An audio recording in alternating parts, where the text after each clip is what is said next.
Katharina Fromm, vous êtes la vice-rectrice recherche et innovation. Cette dernière année, 2021, il y a eu beaucoup de changements au sein des équipes de ce Dicaster. Effectivement. Est-ce que c'est un nouvel élan comme ça pour ce domaine? Bon, c'est toujours aussi une occasion de donner effectivement de nouveaux impacts aux différents services, s'il y a des nouvelles personnes qui arrivent avec des nouvelles idées. Et là, on a eu énormément de chance avec l'arrivée de 3 dames pour le fundraising, pour le tech transfert et aussi pour le SPR. Donc effectivement, je dois dire que ça donne un nouvel élan aussi à l'équipe. Mais bien sûr, il faut dire qu'avant ça fonctionnait déjà aussi. Hein. Bien sûr, bien sûr. C'est juste que maintenant, effectivement, il y a des nouvelles idées qui arrivent et ça c'est bienvenu parce qu'effectivement, on a aussi une nouvelle stratégie pour le tech transfert, par exemple. On travaille également sur une nouvelle vision pour le SPR, donc qu'est-ce qu'on peut améliorer.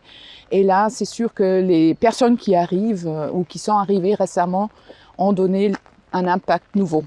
Vous pouvez nous en dire un petit peu plus sur cette nouvelle stratégie du tech transfert? Qu'est-ce qui va être mis en avant ces prochaines années? Oui, alors on a effectivement créé, entre autres, un IP Board.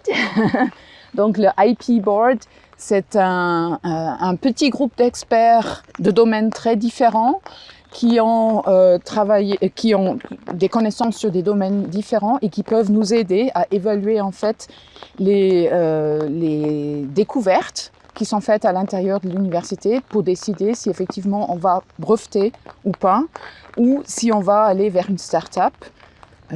Donc aussi, ça c'est une autre option. Et donc pour créer des start-up, c'est clair qu'il faut aussi des fonds tiers ou des fonds de l'université qui doivent être investis. Et là, je dois dire, je suis très contente que le rectorat ait accepté cette idée de donner aussi quelques fonds à des nouveaux start-up. On travaille également en proche collaboration avec FreeUp et Seed Capital, ainsi que la promotion économique. Donc ça s'est renforcé depuis qu'on a maintenant la nouvelle équipe sur place. Donc un ancrage local. Un ancrage local qui se renforce en fait. Très très fort. On veut faire connaître un peu plus cette innovation qui se fait à l'université auprès aussi des industries locales, mais aussi nationales et internationales. Et cette équipe qu'on a actuellement, je pense qu'elle est bien faite pour tout ça. Ça tombe bien justement, le réseautage, c'est quelque chose qui vous tient très à cœur, dans lequel vous vous êtes beaucoup investi cette dernière année, même si le Covid peut-être posait parfois un frein, mais vous n'avez pas été inactive, je crois. Non, effectivement, on a renforcé des contacts à l'international.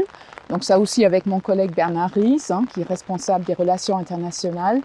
Mais moi-même aussi, j'ai entre autres participé à des évaluations, par exemple en Norvège, pour des centres d'excellence. Et actuellement, je suis aussi en France sur un panel d'excellence où les universités sont en train de se réorienter et de faire des lighthouses, donc dans certains domaines de la recherche. Ça, c'est intéressant à voir comment aussi d'autres universités se développent au niveau international. Et il y a un autre domaine qui vous tient aussi très à cœur, c'est l'interdisciplinarité. Je crois qu'il y a pas mal de choses qui se sont développées dans notre institution à ce niveau-là. Est-ce que vous pouvez nous en dire un peu plus? Oui, on a effectivement planifié de créer un centre autour de l'alimentation et de la production du food, donc agroalimentaire. Voilà.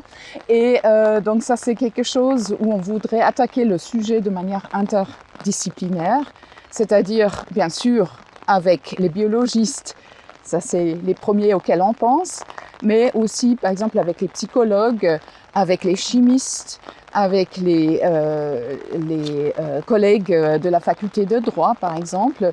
Donc qu'est-ce que ça implique de créer de nouveaux aliments et comment les mettre sur le marché, quelle est l'acceptance en fait des clients aussi. Donc ça c'est un peu tous ces points-là qu'on voudrait couvrir à partir de la production des plantes jusqu'à la fourchette, ça veut dire du client qui mange en fait ces aliments-là. Et bien sûr aussi de pouvoir donner un feedback à ceux qui produisent en fait les aliments. Donc ça c'est quelque chose qui est très interdisciplinaire et j'espère qu'on pourra créer ça dans les années qui viennent. On voit quand vous parlez de recherche, vous avez les yeux qui brillent, comme les enfants. C'est aussi ça la recherche, hein, répondre à toutes ces questions qu'on se posait quand on était jeune, quand on se penchait sur une fourmilière, puis qu'on se demandait comment ça marche. Oui. Je crois qu'il y a une recherche qui vous a particulièrement marqué l'année dernière, Oui, qui répond justement à ce genre de questions. Effectivement.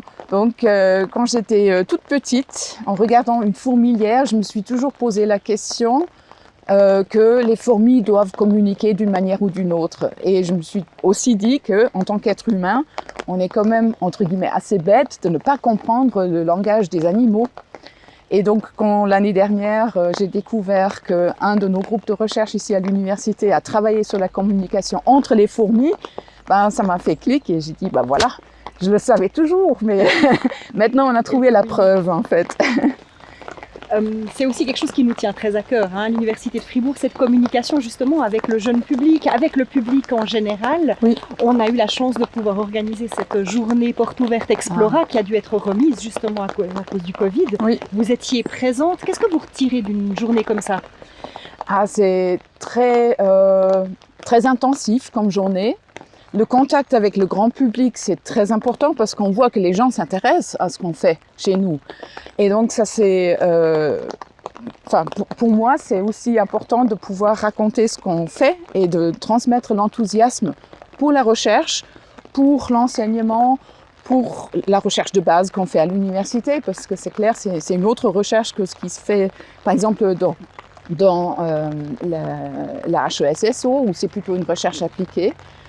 Mais de pouvoir aussi initier les jeunes à penser comment ça fonctionne, c'est quoi en fait que je vois là, comment c'est composé et à quoi ça peut servir et à quoi ça peut aussi être utile dans d'autres contextes que ce qu'on a d'habitude, ce qu'on voit autour de nous. Parce que des fois, les choses s'appliquent aussi ailleurs. Je pense aux médicaments, par exemple. Des fois, on a des composés où on ne pense pas que ça peut faire un médicament. Puis, il faudrait tester ça. Donc, ça, c'est des choses où il faut penser plus loin que son propre domaine. Donc, über den Tellerrand hinausschauen, ça, c'est important. Si on part de cette perspective, de voir au-delà, qu'est-ce que vous souhaitez à l'Uni, à notre institution pour ces prochains mois, ces prochaines années?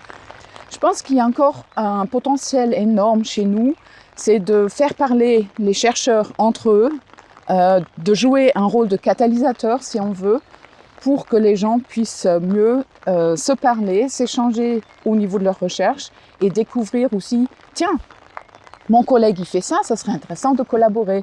Et donc d'initier effectivement cette recherche interdisciplinaire, enfin renforcer en fait cette recherche interdisciplinaire, parce qu'il y a des endroits où elle se fait déjà très bien, mais il y a des endroits où on peut encore catalyser un peu. Catalysateur, ce sera le mot de notre entretien. Merci beaucoup Katharina Fromm et puis bonne suite. Merci.